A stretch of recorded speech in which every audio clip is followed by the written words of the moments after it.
Assalamualaikum warahmatullahi wabarakatuh. Kami mahasiswa Universitas Islam Riau, Fakultas Ilmu Sosial dan Ilmu Politik, Program Studi Administrasi Bisnis, akan mempresentasikan hasil diskusi kelompok kami dengan judul Dasar-dasar perilaku kelompok dan memahami kelompok atau tim kerja. Materi tersebut merupakan tugas dari masa kuliah perilaku dan pengembangan organisasi dengan dosen pengampu yaitu Associate Prof. Dr. Anissa Mardatila, SOS MSU. Berikut anggota kelompok kami. Pose with the fans. Pose with the pose with the pose with the pose pose with the fans.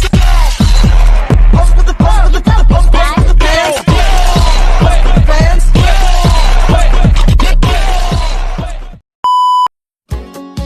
Pasti banyak dari kalian sering mendengar kelompok dan tim kerja. Namun, perlu kalian ketahui bahwa keduanya itu berbeda loh. Untuk lebih jelasnya, kalian bisa simak pembahasan video berikut ini. Pada materi ini, saya akan menjelaskan yang pertama tentang definisi perilaku kelompok. Perilaku adalah segala bentuk tindakan atau respon seseorang yang dapat diamati sebagai reaksi terhadap rangsangan dari lingkungan, baik itu secara sadar maupun tidak sadar. Jadi, di dalam perilaku kelompok adalah cara bertindak, bereaksi, atau berinteraksi anggota-anggota suatu kelompok sebagai satu kesatuan, baik secara sadar maupun tidak sadar, dalam mencapai suatu tertentu atau sebagai respon terhadap lingkungan dan situasi di sekitarnya.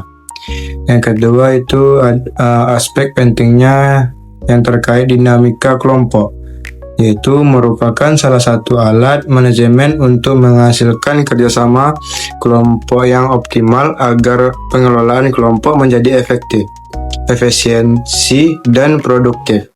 Sebagian dinamika kelompok membuat seperti anggota kelompok semakin menyadari dirinya orang lain hadir bersama dalam kelompok dengan segala kelebihan dan kekurangan masing-masing. Yang ketiga itu bentuk-bentuk kelompok, mengidentifikasi beberapa perbedaan dari tipe suatu kelompok. Yang pertama, kelompok primer. Seringkali istilah kelompok kecil dan kelompok primer dipakai silih berganti. Suatu kelompok kecil dijumpai hanya untuk dihubungkan dengan suatu kriteria. Ukuran anggota pada umumnya tidak diikuti dengan spesifikasi berupa jumlah yang terpatut untuk kelompok kecil tersebut.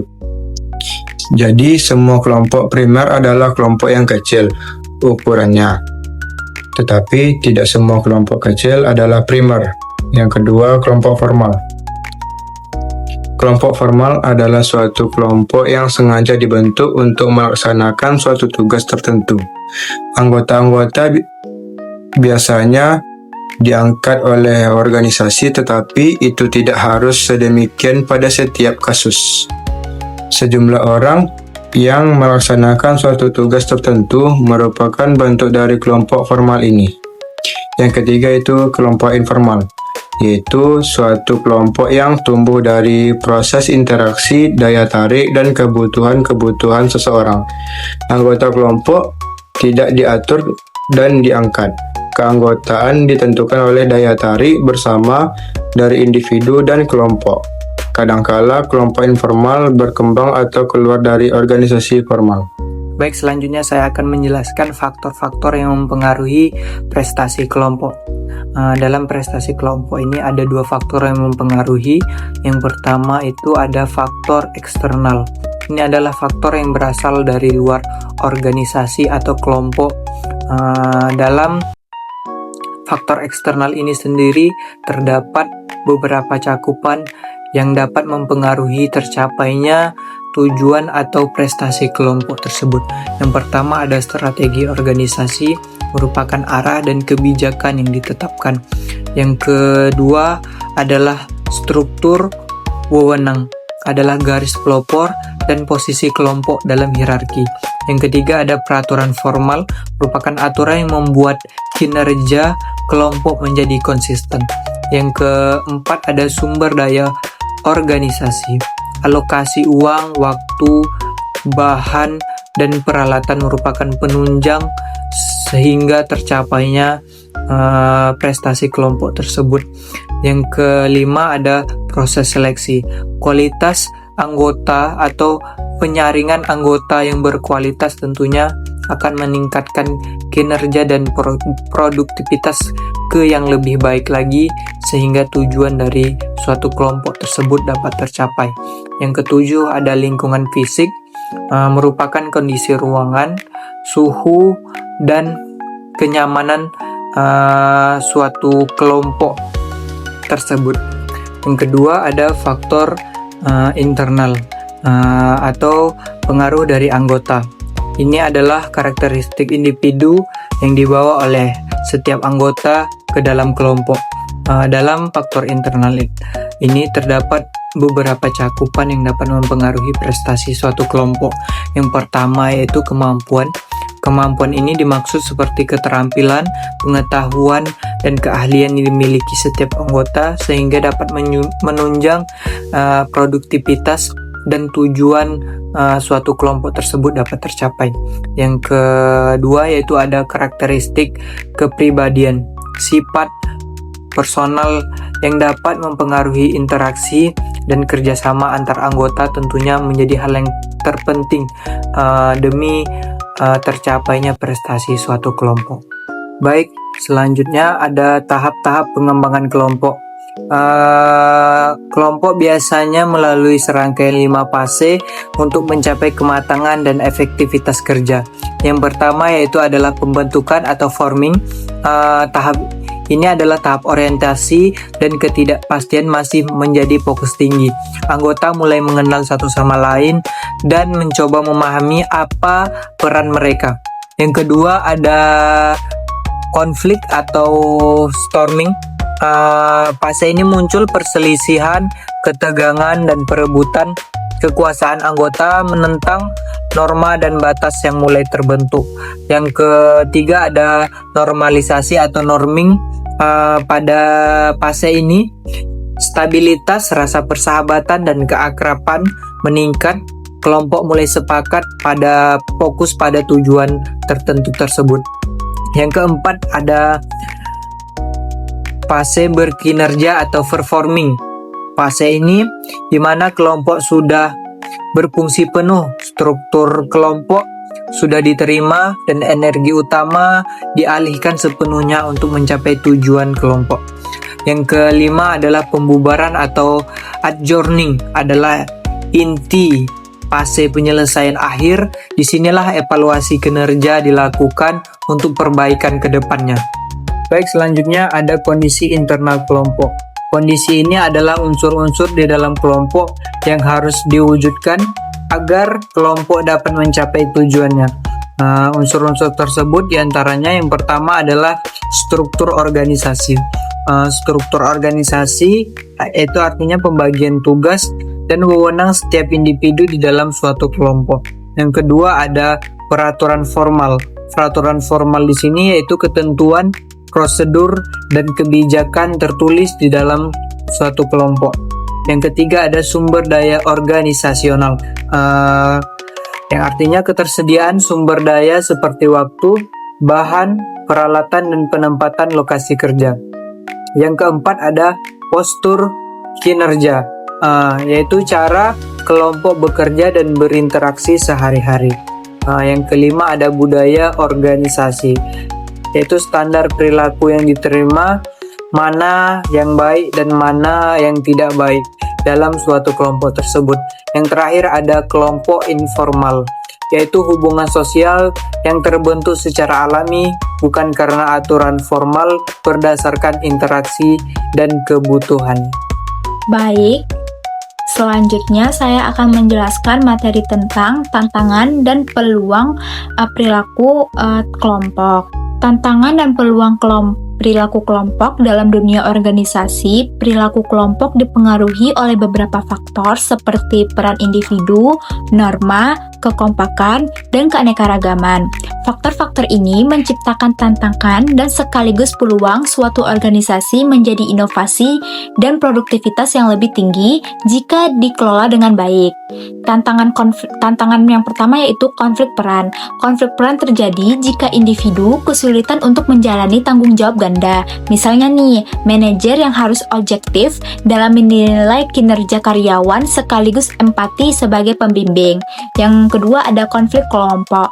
Konflik kelompok ini muncul jika tujuan yang tidak sejalan menyebabkan penurunan kinerja tim. Terus adanya kekompakan. Ini bisa membuat anggota betah dan termotivasi untuk kelompok melakukan produktivitas dan merasa nyaman dan sekaligus untuk mendukung tim. Terus adanya keanekaragaman.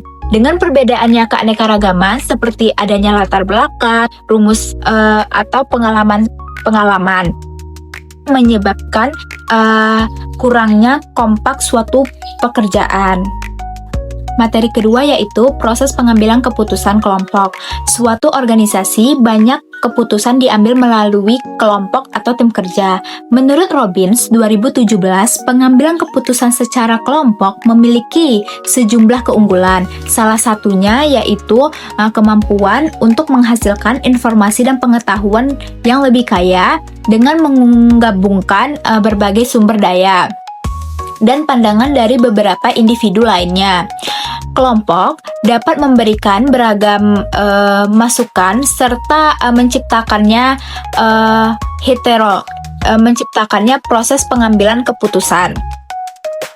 Keuntungan dalam pengambilan keputusan ini, yang pertama adanya informasi yang lengkap, yang kedua memiliki keanekaragaman pandangan, yang ketiga ada keputusan yang lebih kompleks, dan kelemahannya itu membutuhkan waktu yang cukup lama, terus adanya tekanan dari atasan, terus yang ketiga ada keinginan anggota kelompok yang tidak diterima atau berbeda pendapat, terus tanggung jawab yang tidak pasti.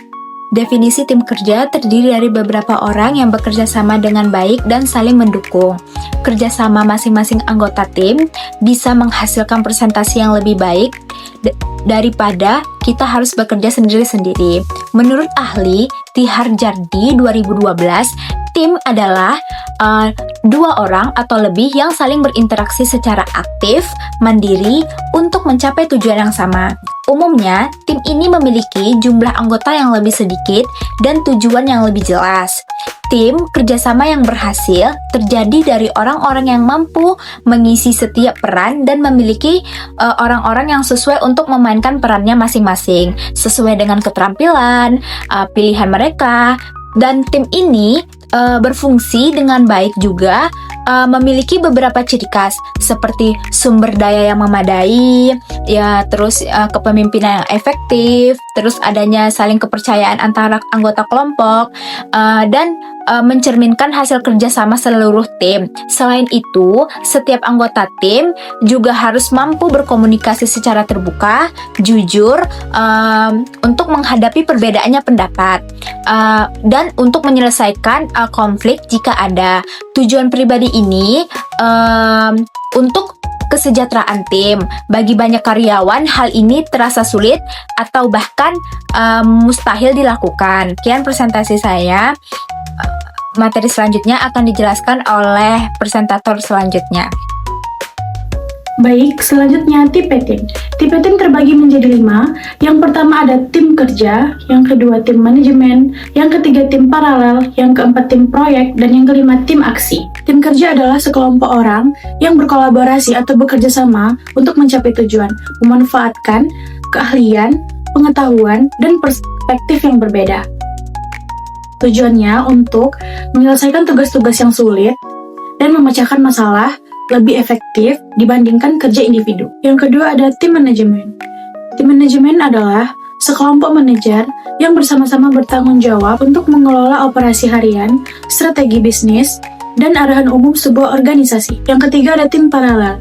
Tim paralel adalah sekelompok individu dari berbagai departemen digabungkan menjadi satu di dalam organisasi yang dibentuk untuk bekerja dan menyelesaikan tugas atau proyek-proyek yang lebih spesifik secara bersamaan di luar struktur organisasi formal.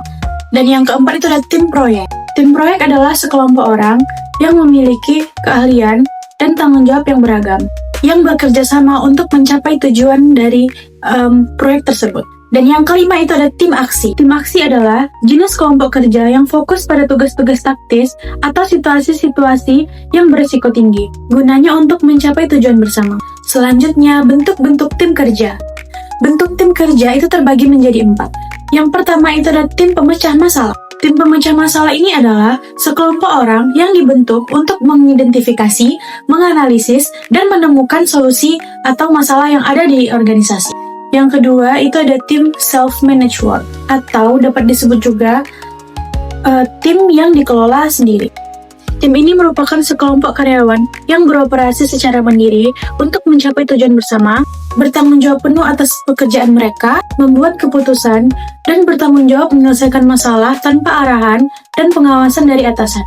Yang keempat itu ada tim lintas fungsi. Tim ini merupakan sekelompok individu dari berbagai departemen atau bidang keahlian yang bekerja sama untuk mencapai tujuan bersama. Tim ini menyatukan beragam perspektif dan pengetahuan untuk menyelesaikan masalah-masalah yang ada.